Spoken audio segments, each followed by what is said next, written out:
What's up, everybody? This is the Booch, and welcome to episode 10 of the Boochcast reviews, Darkside of the 90s. And once again, we are on Zoom because Zach is a diva. But ladies and gentlemen, please welcome the broke soulless ginger, Mr. Zach Scott.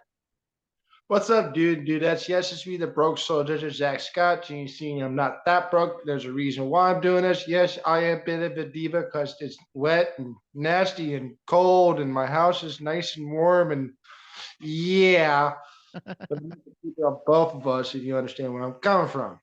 Yeah. For a moment there, you said wet, nasty, and cold. I thought you was talking about something else, but apparently he's talking about the weather. But we won't get into that. That's, by the way, it's not a dig at Zach. That's a different kind of joke. But anyway, we're here to talk about something interesting this week. We have Internet 1.0, don't believe the hype. Now, those of you who are the youngins who weren't around for the 90s, the internet is nothing new to you. You see the internet as just the norm. This is normal behavior for you. Everything's on the internet. It's just typical. You go about your normal lives. But for 90s people like me, Zach, and our generation, when this shit came around, it was a game changer that a lot of us could not understand.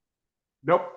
Compared to what it is now, it takes forever to download a pretty picture of a girl, a beautiful woman of age. That's the term. It took 3 hours. Today, less than 2 seconds. Yeah.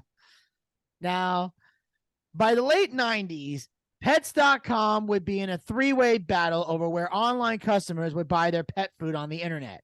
The other two were petopia.com and petsmart.com. But just a few years earlier, morning news anchors struggled to even understand what the internet was or how it worked. And believe it or not, there are still some people out there who don't understand the internet. But it's mostly the older people past our like the generation before us. And by us, I mean me and Zach. Some of them still can't figure it out. You know, like trying to explain the internet to someone older than us is like, you might as well be teaching trigonometry to a third grader. You get same results. Cooper. Yes. It's like, you got to open up the window. Why? I got 2 feet of snow outside. This would be the joke that Sebastian used to tell. He goes, you got to click on it. He goes, is that what the foot pedal's for? It's like, foot pedal. He had the mouse on the floor, tapping it with his foot. Now, a lot of people have stories about where the internet came from. Some people say Bill Gates invented the internet. Al Gore claims he invented the internet. Everyone claims they invented the internet.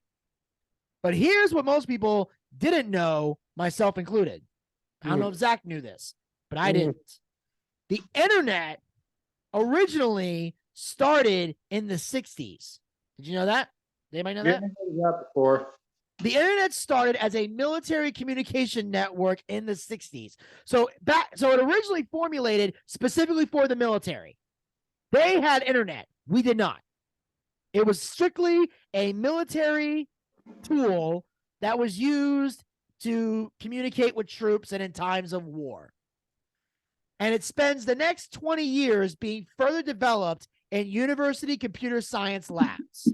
So they eventually kind of experiment with it and mess around with it. But it was originally in the 60s just for the military. Yeah. That's the creation of the internet. So it was the military who invented the internet, not Bill Gates, not Al Gore, the military. Now, the creation of the World Wide Web in 1990, which is a series of web pages connected by hyperlinks, this makes the internet become something that the average person can use. So it wasn't until 1990 that the internet became used for the general public. Yes, that's true. Now, it was made so anybody can access anything from anywhere. And back then, that was a big damn deal. And here's the messed up part. What? When we had internet, there was no Wi-Fi. You had to use a phone line to access the web. There was no internet bill. That was your phone bill as well. You guys sometimes turn on the internet and you guys hear a noise like, Bum, bum, bum, bum, bum, bum. Or Yeah. Well, ours was way it goes more. it goes a little something like this.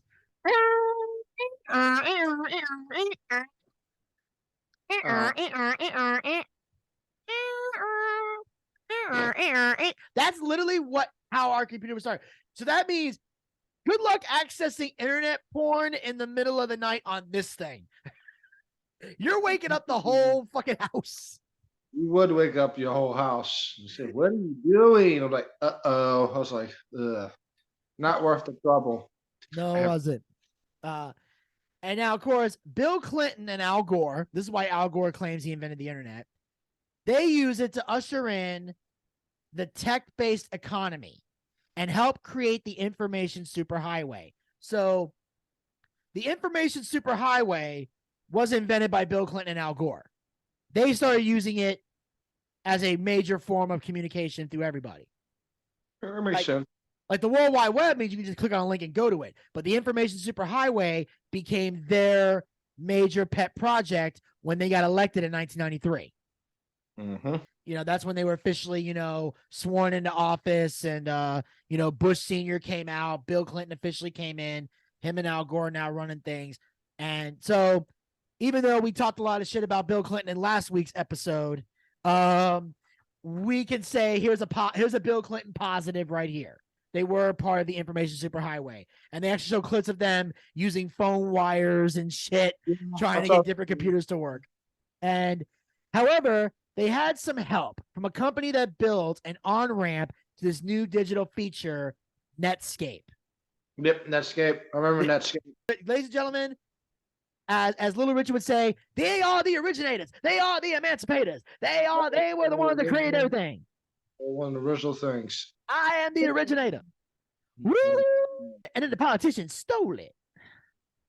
Why do you think they call it rhythm and blues? Sorry, sorry, I got a little crazy there. My bad. But yes, the company was founded in 1994 by Mark Anderson, a 23-year-old computer science grad from the University of Illinois, and Jim Clark, an established Silicon Valley entrepreneur. So basically, Jim was the businessman and Mark was the computer guy. So they combined everything together. Now, we also see Roseanne Sineo, who was a former VP of corporate communications for Netscape and was the 19th employee and the second female to be hired. Okay, before I go any further, I'm noticing a pattern here. I want to ask Zach, do we really need to care that she's the 19th employee hired by the company? Why is this something to brag about? Because she's one of the maybe the original employees. Okay, because the fact that she was the second female to be hired, I would just go with that. I don't need to hear number 2 female, 19 overall. What is this, a football draft? I don't fucking care. Okay. Kind of dumb. Like, oh yeah, I was the 30th employee. I was number 50. It's like, okay, that's nice to see, and maybe if I read it in a biography, but I wouldn't put that as like your credits. She was there with very young and very smelly engineers, as she says. She said that after talking with Clark, Jim was convinced that the internet space was wide open for the taking. It was being used for scientific purposes, but it could also be used for commercial purposes. He envisioned selling things online. What do a lot of people do today? You can sell about just about anything. Oh, yeah. I heard a story about a guy who once sold a sandwich on eBay and people actually bid for that fucking thing. That's how sad it was. By the way, if you go to storefrontier.com/VinnyBucci, aka the Booch, I got some online sales. You can cop some merch. We got some Booch 365 t-shirts and also Pizza Baby. So you got Pizza Baby wardrobes as well. So make sure you guys go out there and cop your merch. I'll put links to that in the description box for you guys to check out. So go down there, cop some merch, support the Booch. He needs the money. In the early 90s, the web is slow and hard to navigate. It's the domain of academics and computer geeks. But Clark and Anderson have a vision to make the web accessible to everyone. Netscape is a navigator to the web, making surfing as easy as point and click. And this is basically before Apple Safari and Google Chrome. There was Netscape. And we learned that from Tara Hernandez, who was a Netscape engineer who back in the 90s witnessed the birth of the World Wide Web. She said it was the first commercial version of a web browser. Like I said, it spawned Apple Safari and Google Chrome. So Netscape was the basis of that. So before all the other searching sites and web browsers that we use today, Netscape was the foundation. That was the first. All of a sudden, the power of the internet that had been there for years was available to everybody in an easy way. Point and click, the universal language. Now, to get an idea of that, it's like today we have Facebook and Twitter and Instagram and all that. Like we had an original. MySpace was an original. Friendster was the one before that. So it was Friendster, then it was MySpace, and then Facebook showed up. We forgot my yearbook. My yearbook? Yeah, you ever heard of that? No, I didn't know that one. That was also one I think my cousin used to use. I was like, my yearbook. I was like, yeah, like it sucks. Facebook sucks. And then a year later, it got bought out by I wonder who. Facebook? Yeah. Can I say something? Here, Facebook is good. Twitter is bad. Well, it's getting better. Well, now that Elon Musk has it, it's better. Twitter. I was like, oh my God. I was like, No, I'm going to say this. Twitter was bad. But now that Elon Musk owns it, it's a lot better. And I'll tell you why. Twitter has one advantage over Facebook. If you post something that is deemed offensive on Twitter, if they flag you for something inappropriate, you get a chance to state your case and say what you meant by this. And if it turns out they took what you said out of context, they let you keep your tweet. On Facebook, if you're accused of doing something horrible and you say you have the option to appeal, all you do is hit a button, but you don't get to state your case. And they can just decide, nope, we're right, you're wrong, click. Like Facebook doesn't give you a chance to tell your side of the story. Twitter will give you a chance to tell your side of the story. How much crap I cause I have. I'm surprised I've never been put in Facebook jail. I know, I'm shocked. I don't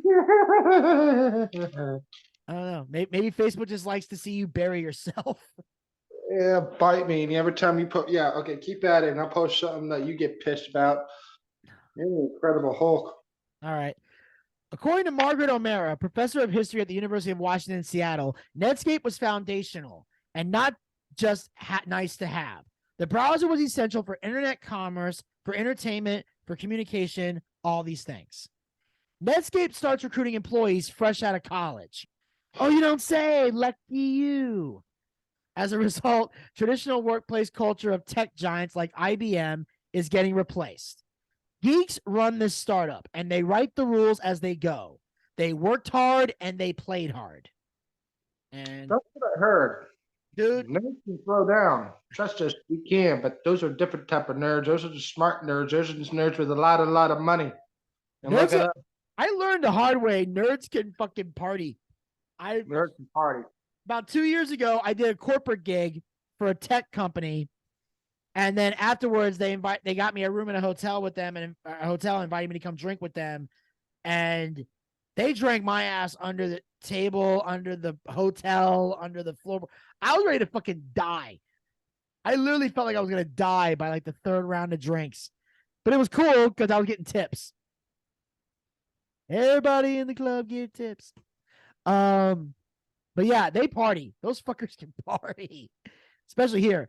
Netscape people got into work and maybe didn't go home that night and worked all the way through the night. Work became the life, and that was sort of the only life you had. It tied into the concept of manic innovation.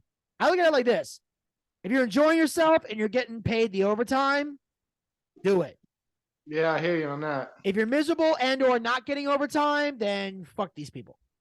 That's all I gotta say. Depends on the person. The web's ruled by the under 30 set. That's kind of how it is, under 30. In 1994, 30-year-old Jeff Bezos creates Amazon out of his garage. Back then, Amazon only sold books. There was a time where Amazon only sold books and nothing else. You couldn't get fuck else off of Amazon. And was still seen as the forefront of e-commerce. That same year, Yahoo, a searchable web directory, is launched by 20-somethings Jerry Yang and David Filo. The exclamation point was vital and had to be included whenever the name was printed. And of course, I myself have a Yahoo email, so I'm familiar with Yahoo. I don't really use it to search for anything, although occasionally I do click on some articles there that I use for Boochcast variety shows. But I just use it strictly for email. Google's still my main search place. Yeah, Google will always be my main search place too, because I also have Gmail, but that's way later in the years. Yeah. I remember Yahoo. I remember the commercials. Do you Yahoo? Remember those commercials? I remember. Those I remember. I remember. Mark rose from geeky undergrad to tech rock star. They changed the landscape of the workplace, and he gets featured on the cover of Time magazine. He was the first person to appear on Time magazine with bare feet. Yeah, he was barefoot in the throne. Like he took his shoes and socks off, and I'm like, that's a way to stand out. But yeah, and they changed the landscape of the workplace because they actually made it where, like, because you see it in a lot of the videos, they're doing crazy shit. They're goofing around. They're having fun. They're creating a great work environment, which I believe that's what work should be.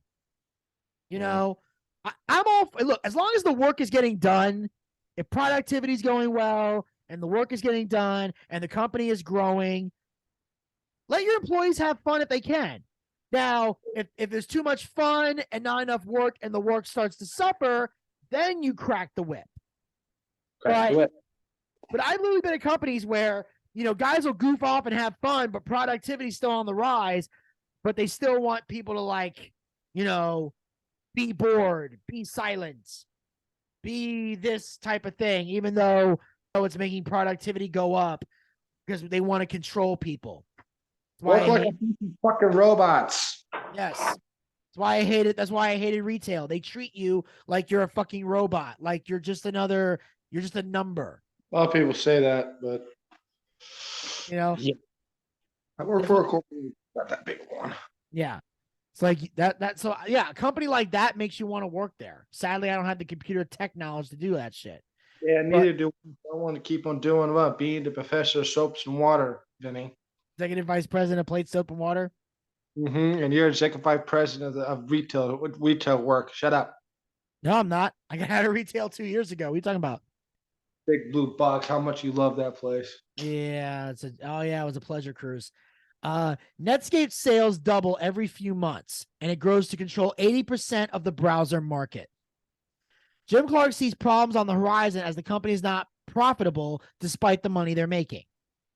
So they're making a lot of money, but it's not a profit. It's like they're breaking even, basically. Jim wanted to grow fast and outrun Microsoft, which was a behemoth at the time. Yeah, because, ladies and gentlemen, some of you might know this, some of you might not know this, but Microsoft rules the personal computer market. Word, Excel, PowerPoint, all that shit, that is all Microsoft. But its founder, Bill Gates, is slow to see the potential of the internet, even dismissing it as a fad to Tom Brokaw in 1994. That, I didn't even know that. Bill Gates, the king of the internet, said, oh, the internet's not going to last very long. This ain't going to be a thing. A year later, he realizes he was dead wrong. He's like, nope, this is here to stay. This is here to stay. And he develops Internet Explorer, a browser to compete with Navigator. Now, we all know Internet Explorer long before Google Chrome was a thing. We all used Internet Explorer.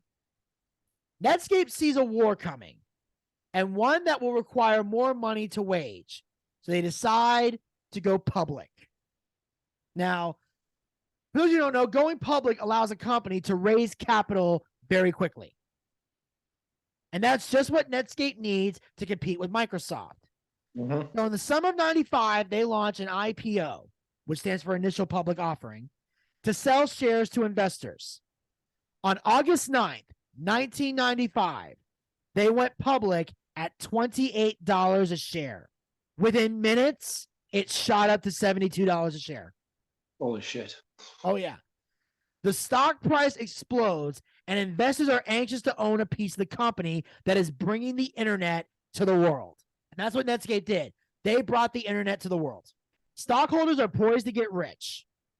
When trading closes for the day, when the stock trading is done for the day, Netscape is valued at $2.2 billion. Oof.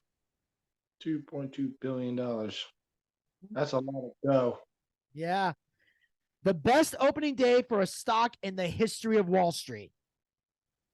This is the best opening day in Wall Street history. Jesus. Netscape executives are multi-millionaires. Netscape's success redefines the letters IPO. Now it means internet pays off. True. For tech companies, the road to riches now runs straight down Wall Street with an oversubscribed public offering and for investors. The key is to get in early on an internet company and wait to collect your jackpot. Jackpot. Yes. By the mid-decade, the U.S. stock market is reaching historic highs, but browser company Netscape's hugely successful IPO in 1995 shifts the attention of America's best and brightest away from careers in finance and out west to Silicon Valley, where almost daily an internet company is launched to capitalize on the World Wide Web. So now basically everybody's like, when graduating college, going, fuck that, let's go to California and get an internet business going. 20,000 college graduates show up every year in the Bay Area in the 90s. They would pitch ideas, and as long as the idea ended in .com, it was likely to get funded. You could practically pitch fucking anything, the craziest idea you could think of, and they would fund it. And here are some examples. Cosmo.com had bicycle couriers that would deliver a pint of Ben & Jerry's and a Blockbuster video to your door. And some people are saying, they're going, what's Blockbuster? Watch the TV show on Netflix. That gives you, I haven't seen it yet, but that'll give you give the new guys a vague idea of how Blockbuster was, where if you wanted to rent something, you had to draw. And rewind. Yes. You know, they would actually ban people from the store if you didn't rewind it. I thought you got fined. That too. But some people get banned from the store if they didn't rewind in some cases. So that was one. Then there was Flues.com.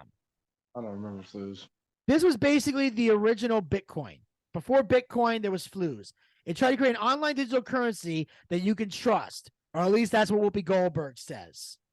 And yeah, if Whoopi Goldberg endorses a product, I ain't buying it. Me neither. Love her acting, but just don't like her attitude. Exactly. Here's another one. Webvan. You know what they did? What? Grocery delivery. This is before Instacart, the original Instacart. Oh, get off your lazy ass, do it yourself. Really, mister? I ordered my food today. That's fucking different. Fuck you. I'm saying, this is the original. Before Instacart, there was Webvan.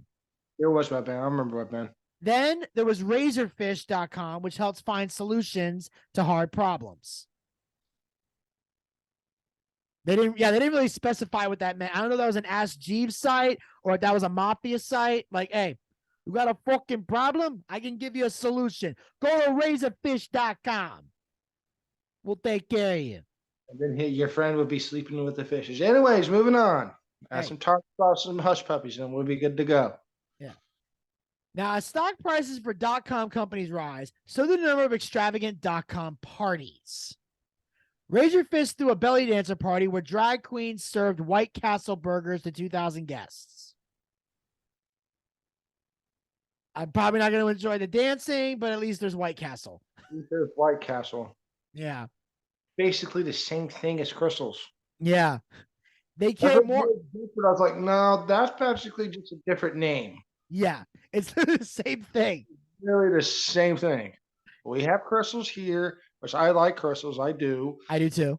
White Castle's like, people from the north get pissed. I was like, okay, all right, whatever you say. I was like, okay, that's right. Go Red Sox, anyways.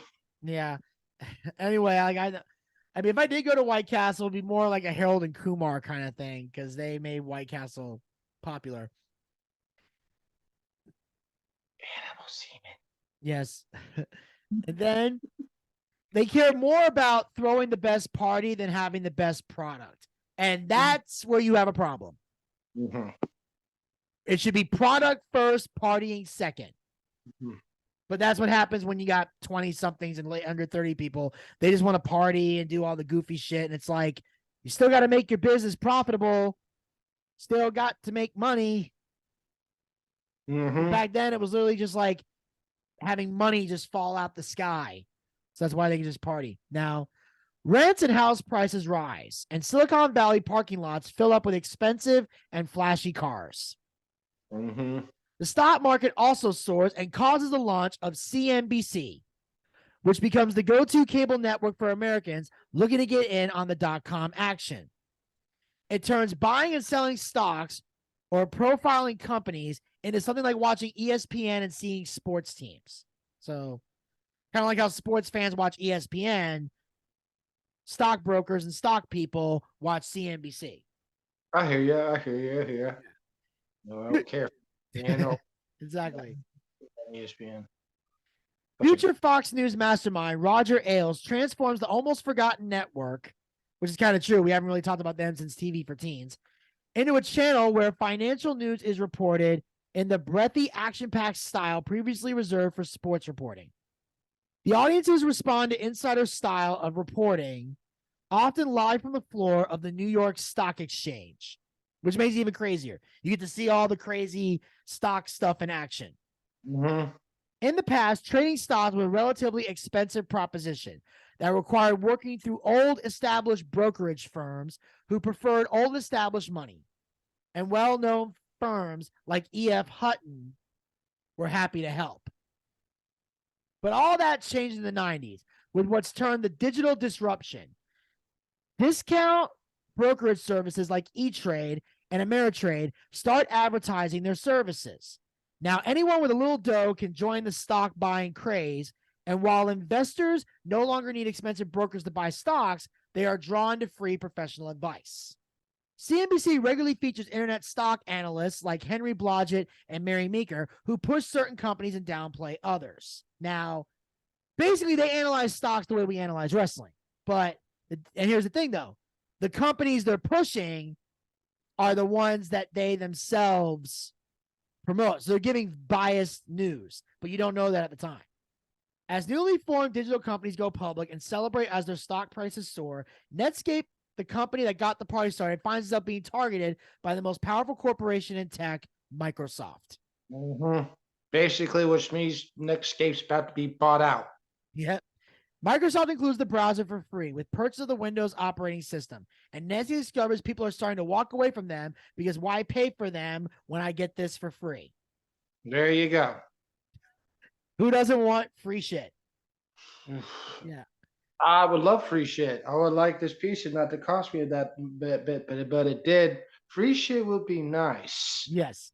Now the Netscape stock plummets, and Bill Gates discovers this is the secret to killing software companies. Netscape sues, and Microsoft also faces antitrust charges for using the power of Windows to slam shut other software companies. Bill Gates would eventually be found guilty, but by that time, he practically had the monopoly, and Netscape sold to AOL. Mm-hmm. Yeah. Mr. Gates, when did you realize you're creating a monopoly? Monopoly is just a game, Senator. I'm trying to control the fucking world. If that's not a serial killer moment, I don't know what is. Yes, I have information technology. So it'll be total information technology. TIT. And when you're sucking on the tit, I have you by the motherboard. Uh-huh. Shout out to Robin Williams. In the late 90s, a company will launch whose name becomes a shorthand for the excess and greed that dooms the decade of the dot-coms. That company is Pets.com. Oh boy, Pets.com. Yep. In 1998, Pets.com is simply one of the first online retailers to sell pet supplies to Americans. Its CEO, Julia Wainwright, prepares to face competition from both brick and mortar pet stores and other web entrepreneurs, hoping to cash in on the online pet market. She needs to build her site as fast as she can, no matter what the cost. Yep. No matter what the cost. Okay, yeah, it's going to cost you something. Going to cost you something, but it comes up with something that's brilliant. Yeah. They're excited about this one thing we're about to talk about. Yep. The office was in a garage in the south of Market, which is where all the auto repair shops were. Oscar Wan was employee number 30-something. Okay, if you don't remember the exact number, don't even fucking say it, dumbass. At Pets.com, and says, Everybody brought their dogs and their cats to the office, so they knew this would be different. I was hired as an assistant marketing manager. The business was secondary, and I was getting into what everyone called the gold rush. Okay, I see two things interesting here. Number one, they usher in the era of bringing your pets to work, which there's a lot of companies that let you do that nowadays. I know my dad used to take Bonnie to the hotel when he worked in Midtown. And also, whenever you hear the business is secondary, you got a problem. Business business should always be primary, I believe. Because again, if you don't have the business, you don't have the money. And I don't know why you like to talk to the winds, but that's another story for another time. Early on, Pets.com gets a boost when one of the web's most successful pioneers decides to put his own money into the company.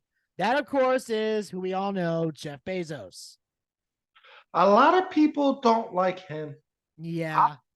A lot of people, I give him crap and just but I'm sorry. He started a multi-billion-dollar company in a fucking garage. He goes from a garage to a billionaire. I don't care what he did. He never hurt anybody, never had sex with underage girls. I just heard he's a dick. Now I'm like, well, most billionaires are dicks. Well, it's not just that. I don't hate them. And I shop on them all the time. You know what's funny and ironic about Amazon? What? The business started in the garage, and like a few months ago, they added a new feature where now when they deliver products to your house, they can open your garage door, put the box inside, and close the garage. No, you leave it right outside the door. I'm not doing that. I'm just saying I find that funny. That's now a thing. It's like, no. I find that ironic. Yes, funny and ironic. It is. But also, the real reason people don't like Jeff Bezos really is because of the way Amazon treats their employees. That's what I heard. Because, like, for example, like because everything moves on a fast pace, the employees have to move at a fast pace. And there's times where people can get injured in the warehouse because things are moving so fast. Or if they feel like you're not moving fast enough, they'll fire you. Usually, unless you're in a management position, usually in 3 years, they fire people because he believes human beings are inherently lazy. And also, he rarely promotes from within. He usually brings in outside people. And the other issue is the fact that delivery drivers are running on an algorithm. And if it takes you too long to get from the front porch back to the truck, he thinks you're being lazy. Like, that's why you see a lot of times people will run, drop the box, and run back. Or some people, if it's not fragile, they'll throw the box on the porch and run off. There's even talks of don't go work for Amazon. Yeah, exactly. Some drivers have even had to say that they can't even stop to go to the bathroom, so they're literally pissing in a bottle or shitting in a bag. Yeah, he can go to hell. It's like, okay, I'm gonna continue washing dishes, and you continue doing what you're doing, and you go be miserable. But I'm guilty as charged. I buy shit from Amazon, but after hearing this, like, I don't think I want to buy anything from these people anymore because these guys sound mean. At the time, Amazon is already worth a staggering $30 billion. He buys a 50% stake in Pets.com. So he now owns half the company, hoping to expand his piece of online commerce. He is now locked in the three-way battle that we discussed earlier. Mm-hmm. The online competition for the pet space was incredibly cutthroat. Not picking a side was picking a side. Been there before. Mm-hmm. I know what that shit's like. Mm-hmm. At the time, buying products online wasn't something people naturally thought about doing, which I know sounds crazy to people. To help change that, Pets.com hires ad agency Chiat Day, which was known for taking brands from being brands to being a part of culture. So they basically, what they do here is try to get people to buy online. Because that's the thing. Nowadays, people buy shit online all the time. Like I said, with Amazon or anything else. There was a time where people actually were not comfortable buying online. I remember that.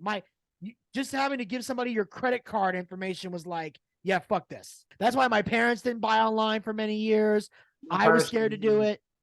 Yeah, I was like, no, I still don't trust it, but it's Amazon and Walmart. That's the only ones I really do. I haven't bought anything from Amazon in a while. I don't have the money for it. Exactly. And basically that's what people did. They had to get to the point where once it became the norm, it was okay. Like, that's why now they got protection in place for identity. You also have websites that are like, look, we keep your information private. And Every now and then you have moments like Home Depot where they'll have like a leak or something. Big orange box. Yeah. But for the most part, a lot of places are able to protect your privacy and they put privacy things in place and employees are to adhere to those. And you can be terminated for violating those privacies. That's how serious they take them. Like making sure you get everything done on the up and up. Everything's kept on record. Everybody's protected. So Scott Dukan, a former copywriter at Chia Day and one of the creators of the pets.com sock puppet.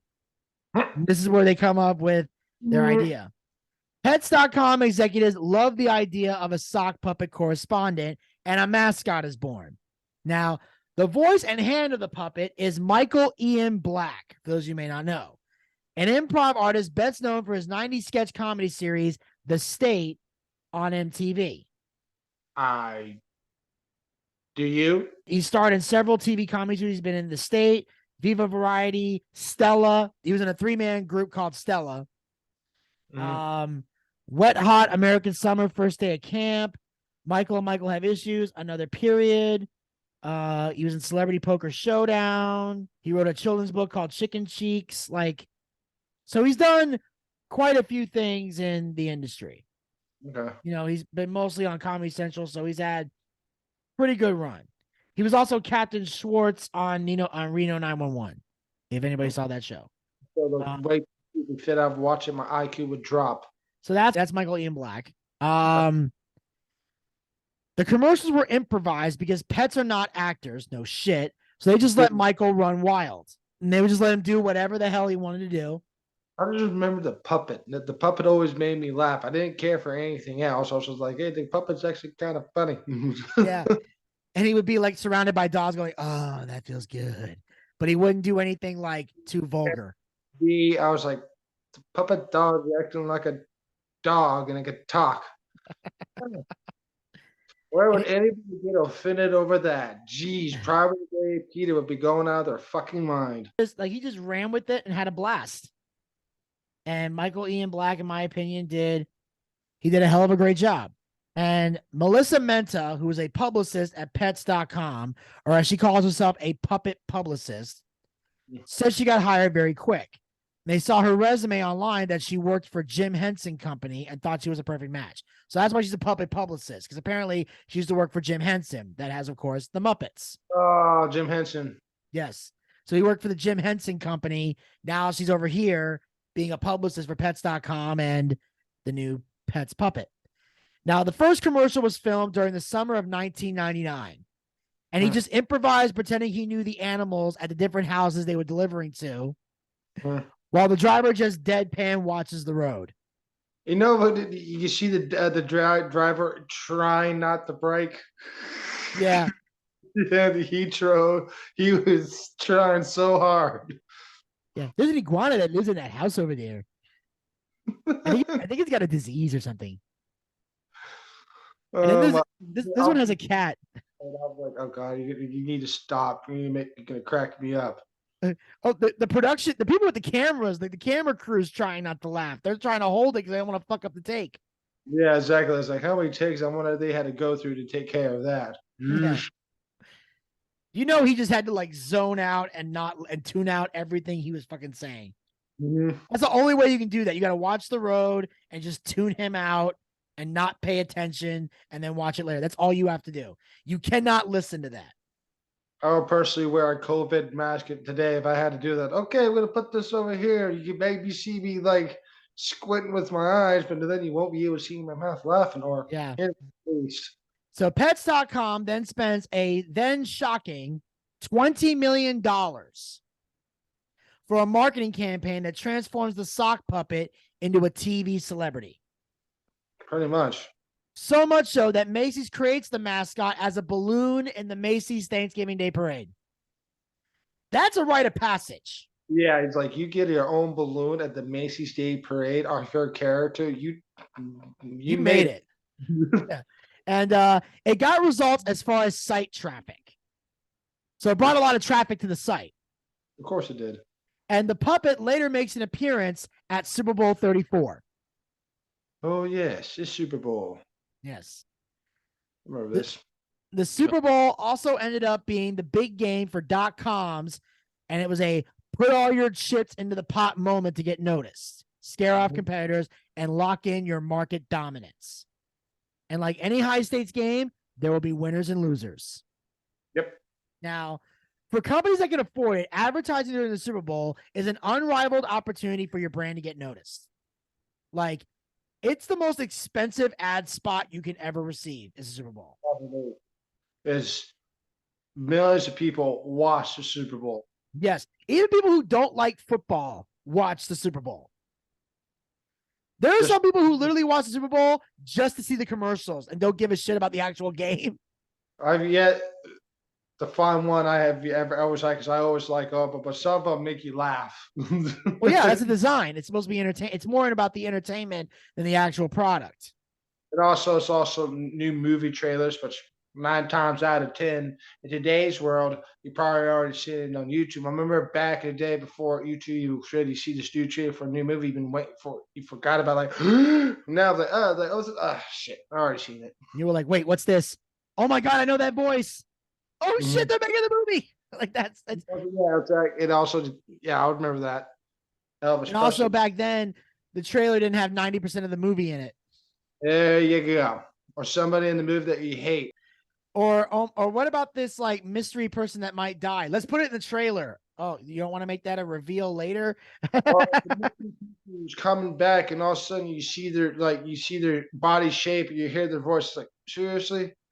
Yeah. And that reached its peak in 2000, along with the greatest show on turf, as they called it. The St. Louis Rams beat the Tennessee Titans that year. And also, that was a good game. I think my dad said that was actually a good game. It was. That's why they're calling it the greatest show on turf. Only Super Bowl, no, one Super Bowl win against Tennessee Titans. Yeah. And it had Christina Aguilera and Enrique Iglesias performed at the halftime show. Let's hope Lee Marie doesn't hear this, but okay. Oh, yeah. She suddenly wants to watch the halftime show. Good for her. I mean that in good faith. Well, yeah. I mean, Elvis already knows she likes Enrique Iglesias. She's more attracted to Ricky Martin, which makes no goddamn sense, but whatever. Yeah. Now, the 88 million viewers, that's how many people were watching that year. 88 million were bombarded with an almost endless series of .com advertising as 17 different companies bought ads at millions and millions of dollars a piece, thus labeling it the .com Super Bowl. And I didn't before understand it like I do now, but now I look at it, I was like, holy crap, you're right. I remember all those commercials, a lot of internet commercials, and I didn't give two shits about football at the time. I thought it was boring, but now I'm like, as you can probably know, I have one team who I'm obsessive over. Anyways. Exactly. Internet companies like hotjobs.com and E-Trade each pony up $2 million for a 30-second spot. A 30-second commercial was $2 million, was how much you had to spend. If I had to say that, I'd be like, no. Yeah, I got that kind of money. At least need a minute. That much? Come on now. Exactly. E-Trade, with its chimp mascot, even calls attention to the outrageousness of all this .com spending. Yeah, that's true. It's like, wait a minute. So what did you coming up with no name names? It's like, it's not going to last that long. And look what happened. Damn, that's not morons. Yes. Even RuPaul makes an appearance during a WebEx commercial. Now, here's the funny part. It's actually kind of ironic pertaining to today. WebEx was a web video conferencing service. What are we broadcasting from right now, ladies and gentlemen? A web video broadcasting service. Yeah. This was Zoom before Zoom was a thing. Before Zoom, there was WebEx. That's what basically WebEx was, what we're doing right now with this show, basically. Now, for pets.com, there's more at stake than selling pet supplies to football fans. About to go public, the company needs to sell investors that the future of pet stores is online. The mascot went viral and started making TV appearances. He went to an Oscar party and interviewed celebrities. Mm-hmm. So he was there talking to celebrities, trying to be all funny. And I guess because Michael Ian Black is also a bit of an actor, he was able to get in. Now, sadly, the publicity isn't generating profit as they spend 4 times as much as they earn on marketing. And that's where I see a problem. Yeah, they were not selling any products. They were spending more money on something else than rather than selling the product. Yes. They're getting site traffic, but not making a lot of sales. And that was something that, HVMA taught me, was that, you can get a bunch of followers, you can get a bunch of people on your site, but if you're not converting that into sales, it doesn't matter. Mhm. Like you could have 100,000 followers on Twitter or Instagram. But if none of those 100,000 or a small number of those people aren't buying your products or coming to your shows and spending money, Yeah, true. you just have 100,000 people and it don't mean shit.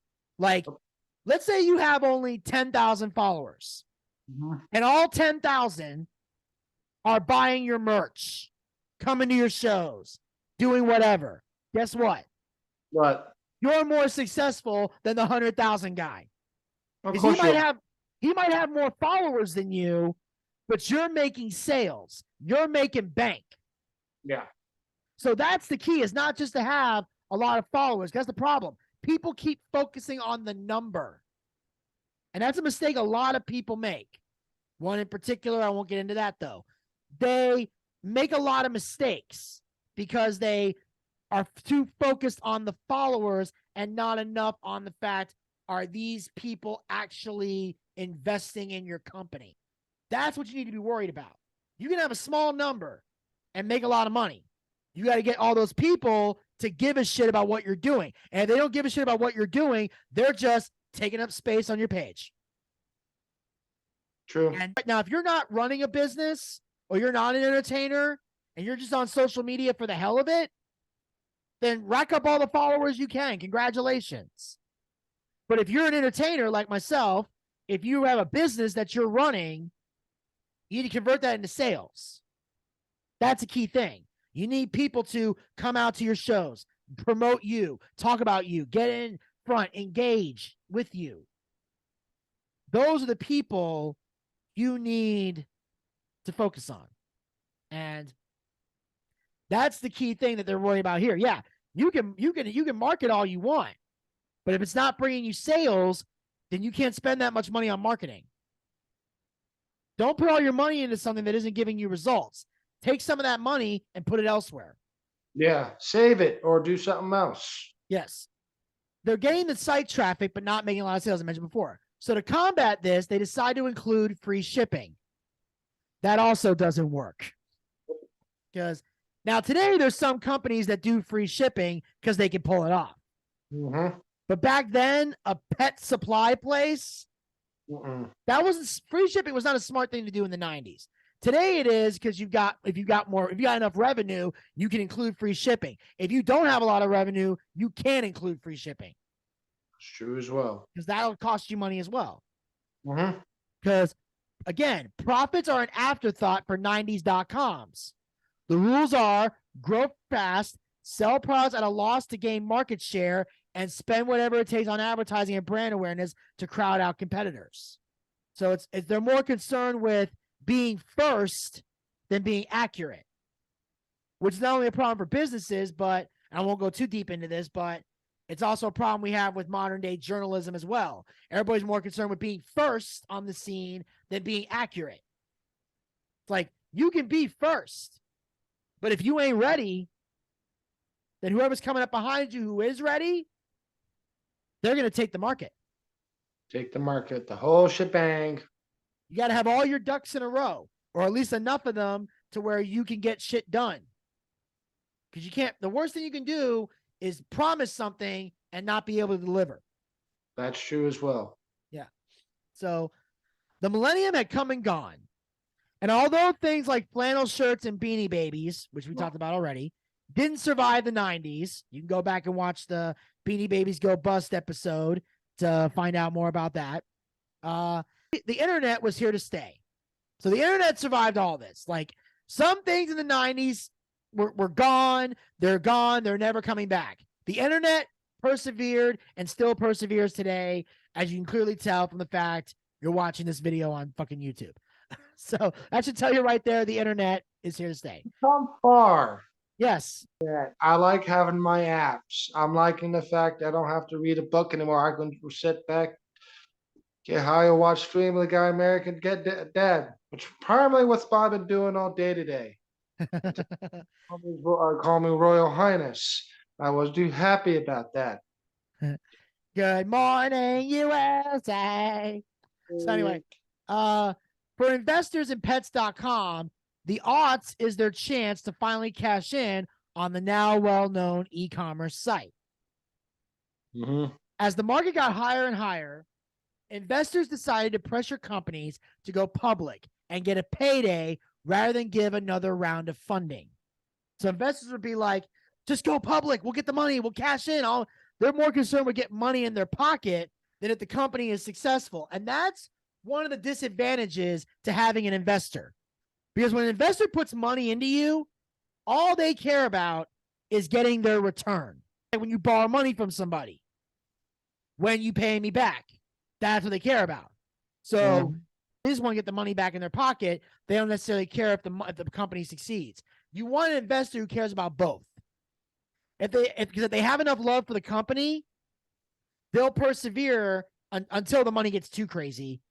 They'll persevere long enough to help you get a return and not have you make a dumb decision.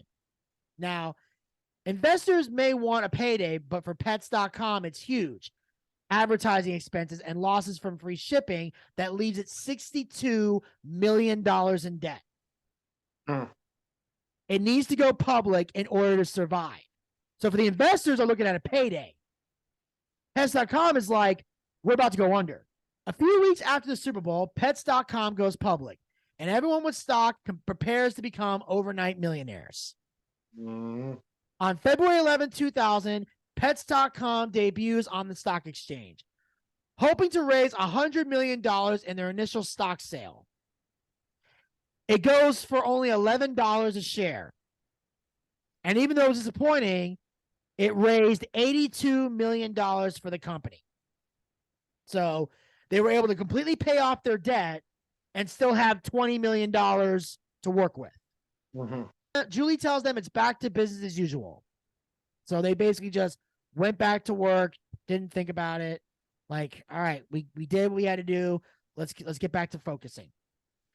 Because the dot-com frenzy is now on the decline. The stock market has woken up to reality that many of these companies are losing much more money than they're making. So now the stock market's realizing these guys aren't making any money. They're just throwing out shit and cashing in. These companies have no plan to succeed. And that's the worst thing. You need to have growth in your company. You need to be showing that you want to succeed and you're bringing something of value to people and not just trying to make money. Actually do something with the money like you promise you're going to do. Yes. Like, don't get me wrong. Every business should want to make money. Every business wants to make money. That should be a major goal. But in order to make that money, you have to create value for your audience. You have for your customers. And why are they buying from you? Case in point, here on the Boochcast. What's the value that we give? Get them contact out professional wrestling, even though it sucks. Not just that. It's entertainment and information. And this is you get entertainment, information, and people who are not politically correct. True. That's what we do. We entertain, we inform, and we piss off the snowflakes. That's our thing. Pretty much, we piss off the snowflakes. I find that the most funnest, the most entertaining thing. It is. People who are easily offended over every fucking thing. That's what we do. Now, whether we do it through wrestling, whether we do it through this, that's what you're getting. You're getting information and you're getting entertainment. That's what we do. That's the value we bring with our show. And Yes. that's why we tell people, donate, help us grow, help us build it, so you can get more entertainment, more information, and a show that's not going to cater to the woke cancel culture.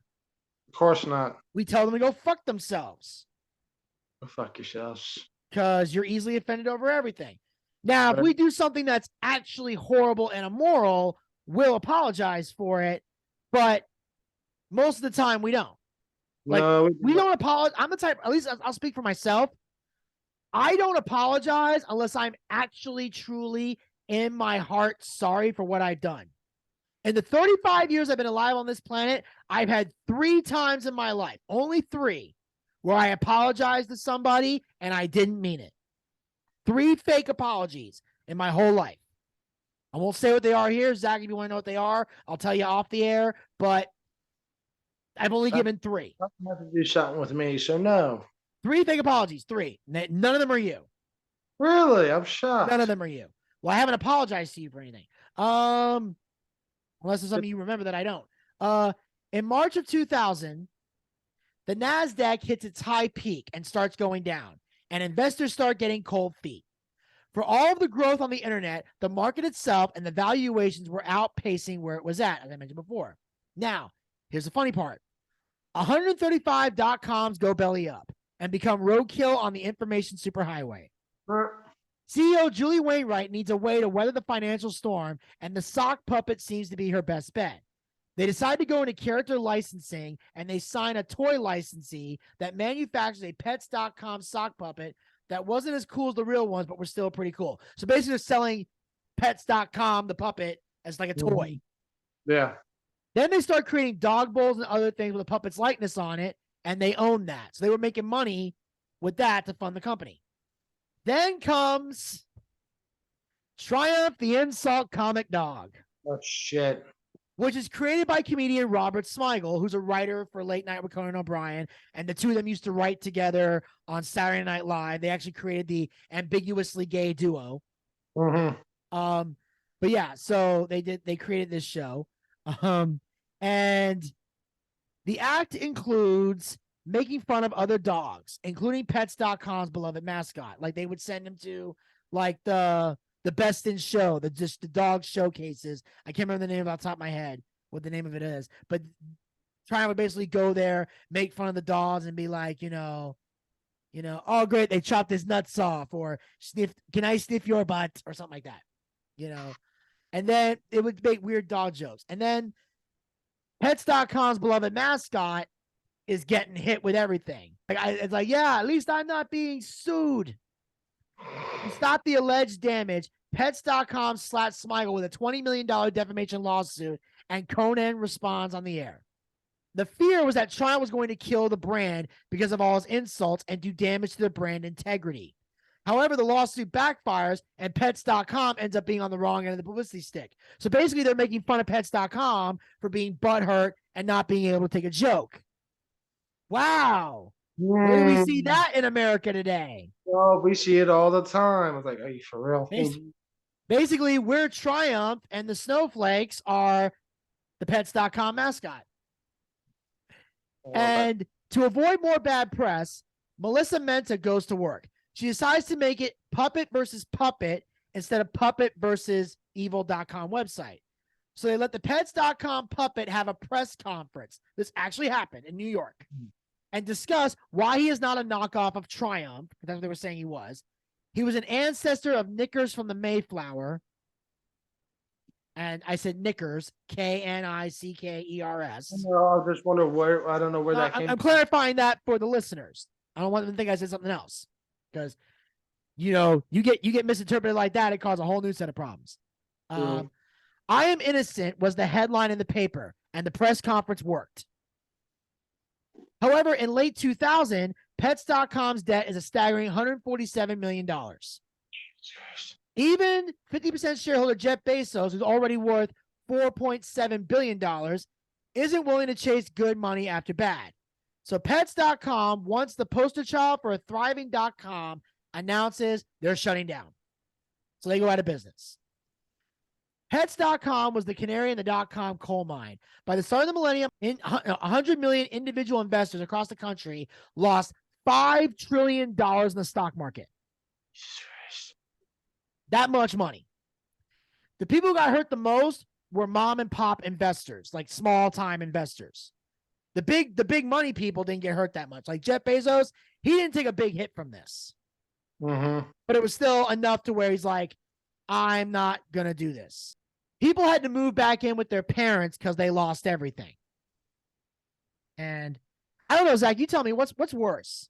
Still living with your parents or having to move back in after you leave? Have to boot back in when you leave. I win.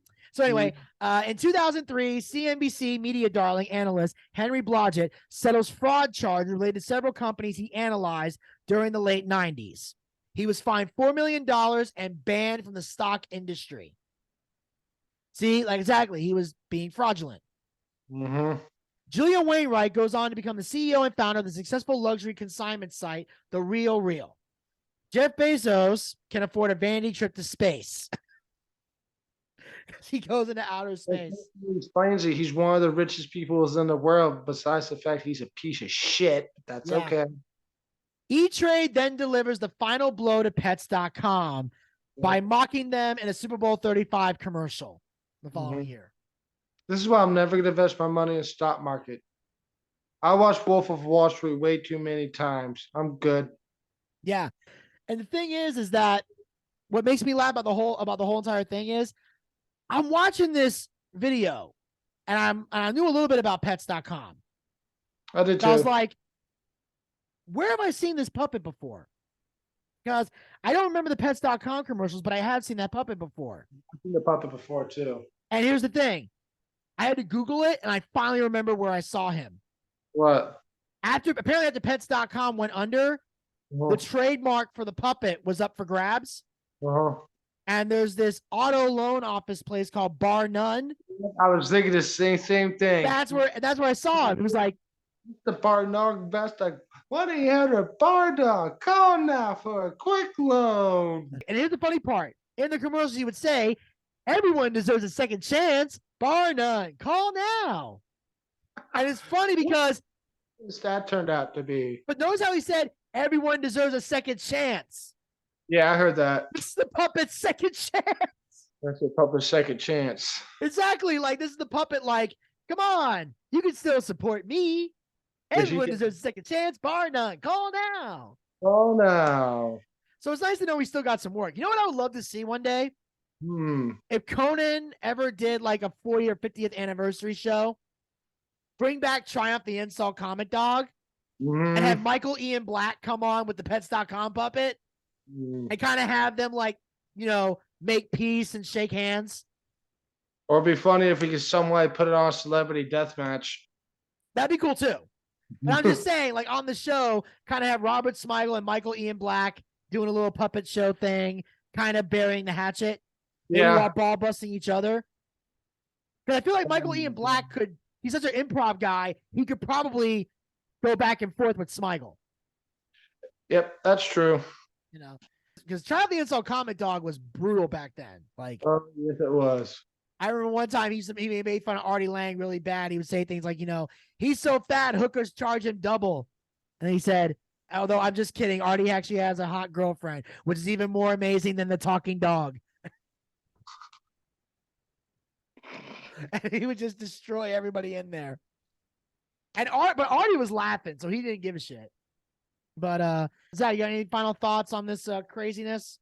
This is not craziness. This is one of the episodes where I can think where no one has died. Yes. There's broke, but there was no tragic deaths. There was no crazy cults. There was nobody. No grunge music. Every time you listen to it, you feel like, good God, this is heroin music. No offense, because that's what the fuck it is. Well, they were all on heroin. I was like, this is a good one right here because no one died. Although so it's funny. Very part of my favorite episode is no one died. What was funny about it was the fact that people were saying, like, I think I saw an advertisement for it which said, it caused a lot of companies that said the death of the pets.com puppet. So I thought Michael Ian Black got like shot or stabbed or someone killed the pets.com mascot in a fit of rage. Like, no, this meant the company went out of business. I'm like, what kind of bullshit advertisement is that? So that, ladies and gentlemen, wrap up this episode of Boochcast Reviews, Darkside of the 90s.